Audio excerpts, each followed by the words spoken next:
IPhone ব্যবহারকারীরা যারা বিভিন্ন সোশ্যাল মিডিয়া প্ল্যাটফর্ম থেকে ভিডিও ডাউনলোড করতে সমস্যা ফেস করেন, সেটা ইউটিউব হতে পারে, ইনস্টাগ্রাম কিংবা টিকটক কিংবা যে কোনো সোশ্যাল মিডিয়া প্ল্যাটফর্ম থেকে ভিডিও ডাউনলোড করতে সমস্যা হচ্ছে, তাদের জন্য আজকে আমি একটি সুন্দর একটু ওয়ে দেখিয়ে দিচ্ছি, যার মাধ্যমে আপনি খুব সহজেই ওয়ান ক্লিকের মাধ্যমে আপনি কিন্তু চাইলে ভিডিও ডাউনলোড করে ফেলতে পারবেন এবং সেটা আপনার গ্যালারিতে সেভ হয়ে যাবে সাউন্ড সহ। সো কীভাবে এই শর্টকাটটা ইনস্টল করবেন, মানে এই শর্টকাটটা সেট করবেন এবং কিভাবে বিভিন্ন সোশ্যাল মিডিয়া প্ল্যাটফর্ম থেকে ভিডিও ডাউনলোড করবেন খুব সহজে, সেটা আজকে দেখে দিচ্ছি। আমার এটিকে ফলো দিয়ে রাখুন, এরকম অনেক ইম্পর্টেন্ট ভিডিও হবে যা আপনার অনেক কাজে দেবে। So let's check it out.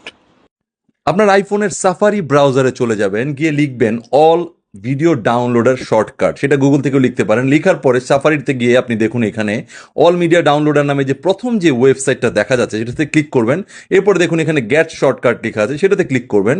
Click করার পরে এখানে দেখুন অ্যাড শর্টকাটের অপশন আসবে, এই অ্যাড শর্টকাটে ক্লিক করে দিবেন, ব্যাস আপনার কাজ কিন্তু শেষ। এখন আপনি ইউটিউবে চলে যাবেন বা আপনি যে কোনো প্ল্যাটফর্মে যেতে পারেন। ইউটিউবে যাওয়ার পরে দেখুন শেয়ার অপশন আছে, ওই শেয়ারে ক্লিক করবেন।